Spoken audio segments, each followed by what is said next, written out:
ಭಾಗ್ಯವಂತಿ ದೇವಿ ನಮಃ. ಆಶಾ technical link ಕನ್ನಡಗೆ ಸ್ವಾಗತ ಸುಸ್ವಾಗತ. ಇವತ್ತು ನಾನು ಒಂದು ಶಾಕಿಂಗ್ ನ್ಯೂಸು, ಒಂದು ಗುಡ್ ನ್ಯೂಸು ಎರಡು ತಗೊಂಡು ಬಂದಿದ್ದೇನೆ.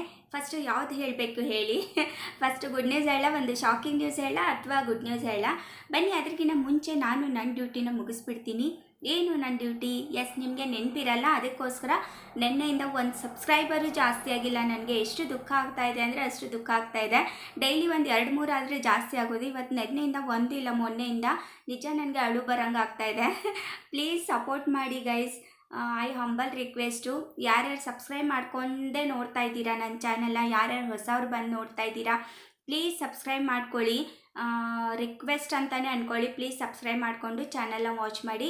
ಇನ್ನು ಯಾರ್ಯಾರು ಮಾಡ್ಕೊತಾ ಇದ್ದೀರಾ ನನ್ನ ಚಾನಲ್ಗೆ, ಅವರಿಗೆಲ್ಲ thank you, heartly thank you so much. ಓಕೆನಾ? ಮತ್ತು ವೀಡಿಯೋನ ಬಿಗಿನಿಂಗಿಂದ ಎಂಡ್ವರೆಗೂ ವಾಚ್ ಮಾಡಿ. ಯಾಕಂದರೆ ಎಲ್ಲಿ ಇಂಪಾರ್ಟೆಂಟ್ ಇನ್ಫಾರ್ಮೇಷನ್ ಎಲ್ಲಿರುತ್ತೋ ಗೊತ್ತಾಗಲ್ಲ.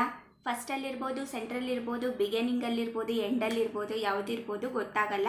ಸೊ ಹಾಗಾಗಿ ಅದಕ್ಕೋಸ್ಕರ ಸಬ್ಸ್ಕ್ರೈಬ್ ಮಾಡ್ಕೊಂಡು ಇಟ್ಕೊಳ್ಳಿ. ಮತ್ತು ಬೆಲ್ ಐಕನ್ನ ಹಿಟ್ ಮಾಡೋದನ್ನು ಮಾತ್ರ ಮರಿಬೇಡಿ. ಇಂಥ ವೀಡಿಯೋಸು, ಇಂಥ ಕಂಟೆಂಟ್ಸು, ಯಾವುದೇ ಸರ್ಕಾರಿ ಸವಲತ್ತುಗಳಾಗಿರ್ಬೋದು, ಆನ್ಲೈನ್ ಅಪ್ಲಿಕೇಶನ್ ಮಾಹಿತಿ ಆಗಿರ್ಬೋದು, ಅಥವಾ ಗೃಹಲಕ್ಷ್ಮಿ, ಗೃಹಜ್ಯೋತಿ, ಯುವ ನಿಧಿ ಎಲ್ಲನೂ ಈ ಚಾನಲ್ನಲ್ಲಿ ನಿಮಗೆ ಸಿಗುತ್ತೆ. ಓಕೆನಾ? ಬನ್ನಿ ವಿಡಿಯೋನ ಸ್ಟಾರ್ಟ್ ಮಾಡೋಣ without any time waste. First ಬಂದುಬಿಟ್ಟು ಗೃಹಲಕ್ಷ್ಮಿ ಒಂದು ಗುಡ್ ನ್ಯೂಸು. 5ನೇ ಕಂತಿನ ಹಣ ಒಂದು ಸ್ವಲ್ಪ ಜನಕ್ಕೆ ಮಾತ್ರ ಬಂದಿದೆ. ಇನ್ನೊಂದು ಸ್ವಲ್ಪ ಜನಕ್ಕೆ ಬರುತ್ತೆ. ನಾನು ನಂದೇ ಚೆಕ್ ಮಾಡಿದಾಗ ನಾನು ಬಂದಿಲ್ಲ ಇನ್ನು ಆ್ಯಕ್ಚುಲಿ. ಬಟ್ ನಂದು ಚೆಕ್ ಮಾಡಿದಾಗ ಪುಷ್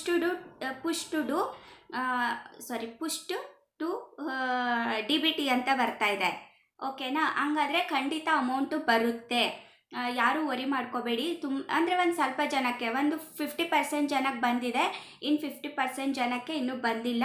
ಯಾರೂ ವರಿ ಮಾಡ್ಕೋಬೇಡಿ, ಎಲ್ರಿಗೂ ಅಮೌಂಟ್ ಬರುತ್ತೆ. ಆಮೇಲೆ ಗೃಹಲಕ್ಷ್ಮಿ 5ನೇ ಕಂತಿನ ಹಣ ಇನ್ನು ಫಸ್ಟಿಂದ ಯಾರ್ಯಾರು ಬಂದಿಲ್ಲ ಅವ್ರಿಗೆಲ್ಲ ಅಮೌಂಟು ಬಂದು ಹೇಳ್ತಾರೆ, ಮೇಡಮ್ ನಮಗೆ 3 ಕಂತದ ಹಣ ಒಂದೇ ಸಾರಿ ಬಂತು, 4 ಕಂತದ ಹಣ ಒಂದೇ ಸಾರಿ ಬಂತು, thank you so much madam ಅಂತ ಹೇಳ್ತಾ ಇರ್ತಾರೆ. ಯಾಕಂದರೆ ಅದ್ರದ್ದು ಸೊಲ್ಯೂಷನ್ ಅಂತ ಇದ್ದೇ ಇರುತ್ತೆ ನಮ್ಮ ಹತ್ರ. ಓಕೆನಾ? ಇದಾಗಿದೆ. ಇವಾಗ ನಾವು ಸ್ಟೇಟಸ್ ಚೆಕ್ ಮಾಡಿದಾಗ ಒಂದು ಏನು ಬಂದಿರುತ್ತೆ, you are a income tax payer ಅಂತ ಬರುತ್ತೆ. ಅದನ್ನು ಕ್ಯಾನ್ಸಲ್ ಮಾಡೋಕ್ಕೆ ಸೊಲ್ಯೂಷನ್ ಇರುತ್ತೆ. ಆಮೇಲೆ ಇಲ್ಲ ನಮಗೆ ಒಬ್ಬೊಬ್ರದ್ದು ಏನು ಅಂತ ಬರ್ತಾ ಇದೆ ಅಂತಂದರೆ your payment is in process ಅಂತ ಬರ್ತಾ ಇದೆ. ಸೊ ಹಾಗೆ ಅವ್ರಿಗೆ ಏನು ಮಾಡೋಕ್ಕಾಗಲ್ಲ, ಅವ್ರಿಗೆ ಬಂದೇ ಬರುತ್ತೆ. ಇವಾಗ ಎಲ್ರಿಗೂ ಬೇರೆಯವ್ರಿಗೆಲ್ಲ 3 ಕಂತಿನ ಹಣ, 4 ಕಂತಿನ ಹಣ ಒಂದೇ ಸಾರಿ ಹೇಗೆ ಬರುತ್ತೋ ಅವ್ರಿಗೂ ಹಾಗೆ ಬರುತ್ತೆ. ಇನ್ನೊಬ್ಬೊಬ್ಬರಿಗೆ ಬೇರೆ ಅಕೌಂಟ್ಗೆ ಹೋಗಿರುತ್ತೆ, ಅವರು ಬೇರೆ ಅಕೌಂಟ್ ಕೊಟ್ಬಿಟ್ಟು ನಮಗೆ ಬಂದೇ ಇಲ್ಲ ಅಂತ ಯೋಚನೆ ಮಾಡ್ತಾ ಇರ್ತಾರೆ. ಅಂಥವ್ರಿಗೆ ನೀವು ಈ ಬ್ಯಾಂಕಿಗೆ ಬಂದಿದೆ ನೋಡಿ ಅಂತ ಹೇಳ್ತೀವಿ. ಸೊ ಹಾಗಾಗಿ ಒಂದು ಜನಸೇವೆ ಆಗುತ್ತೆ ನಮ್ಮದು, ಮಹಿಳೆಯರಿಗೆ ಹೆಲ್ಪ್ ಮಾಡೋ ಥರ ಆಗುತ್ತೆ. ಇನ್ನು ನಮ್ಮ ಹತ್ರ ಒಬ್ಬರು ಆಂಟಿ ಇದ್ದಾರೆ, ಅವರು ಹೂವು ಮಾರ್ತಾರೆ ಅಲ್ಲಿ, ಅಜ್ಜಿ. ಓಕೆನಾ? ಅವ್ರಿಗೆ ಬಂದೇ ಇರಲಿಲ್ಲ ಪಾಪ, ಅಂದರೆ ಬ್ಯಾಂಕಿಗೆ ಲಿಂಕೇ ಇರಲಿಲ್ಲ. ಅವ್ರಿಗೆ ಲಿಂಕ್ ಮಾಡಿಸ್ಬಿಟ್ಟು ಲಿಂಕ್ ಮಾಡಿ ಈ ಥರ ಹೋಗಿ ನೀವು ಲಿಂಕ್ ಮಾಡಿ ಅಂತ ಹೇಳಿದರೆ ಖಂಡಿತ ಅವ್ರಿಗೆಲ್ಲ ಅಮೌಂಟ್ ಬಂದುಬಿಡ್ತು.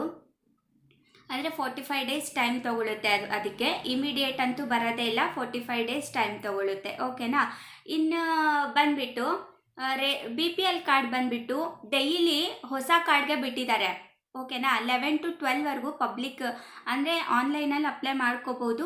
ಹತ್ತಿರದ ಯಾವುದಾದ್ರೂ ಸೈಬರ್ ಝೋನ್ಗೆ ಹೋಗಿ ನೀವು ರೇಷನ್ ಕಾರ್ಡ್ನ ಅಪ್ಲೈ ಮಾಡ್ಕೊಳ್ಳಿ. ಖಂಡಿತ 11 to 12 3 ಡೇಸಿಂದ ಬಿಟ್ಟಿದ್ದಾರೆ. ನನಗೆ ವಿಡಿಯೋ ಮಾಡೋಕ್ಕಾಗಿಲ್ಲ, ಬಟ್ 3 ಡೇಸಿಂದ ಇದು ಮಾಡ್ತಾ ಇದ್ದಾರೆ. ಆಮೇಲೆ ಒಬ್ಬೊಬ್ಬರಿಗೆ ಏನಾಗ್ತಾ ಇದೆ ಅಂತಂದರೆ ಗೃಹಲಕ್ಷ್ಮಿ ಅಮೌಂಟ್ ಹೋಗ್ತಾ ಇದೆ, ಬಟ್ ಕಟ್ ಆಗ್ತಾ ಇದೆ.